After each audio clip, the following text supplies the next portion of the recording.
ये भाई है, इसको आप लोग सपोर्ट करिए।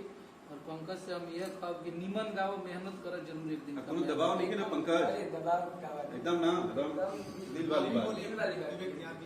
बस यही है कि कोई दबाव नहीं, बस हाँ बोली बोली पंकज जौन बा सब क्लियर बा भैया हमारे में। बाकी बात ये बढ़ गई रहे भैया की समझला ना भैया क्या पहले ना हो गई ना एकदम क्लियर हो भैया।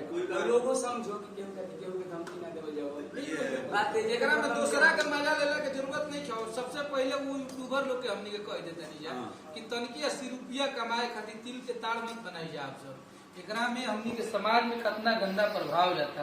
अब हो सकता पंकज ने गलती किया, अखिलेश कश्यप ने गलती किया, ये गलतियां आप लोग इतना बढ़ा चढ़ा के बता दें कि समाज में और भी लोग इसको करने के लिए सोचने लगेंगे।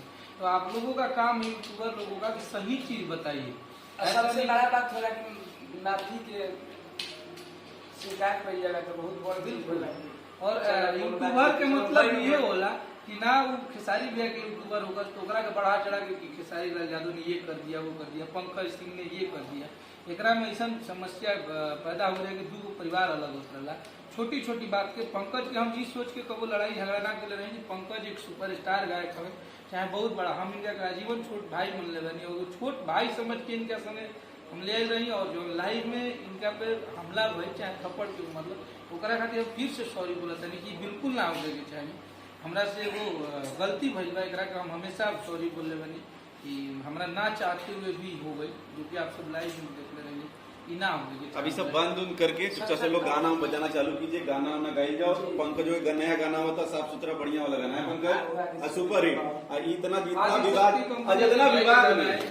विवाद में पंकज का वीडियो चला है, अगर उतना विवाद में अगर मिलियन व्यूज ना आए गाना में तो पंकज कुछ बद कर ले। चलो बोलो बोलो जितना पंकज को सपोर्ट आप लोग इस विवाद के लिए किए हैं, पंकज का गाना जितने यूट्यूबर लोग हैं, जितने लोग चढ़ाए हैं इस भाई के गाने का प्रमोशन करेंगे, उस दिन मुझे आप लोगों की मोहब्बत दिखेगा।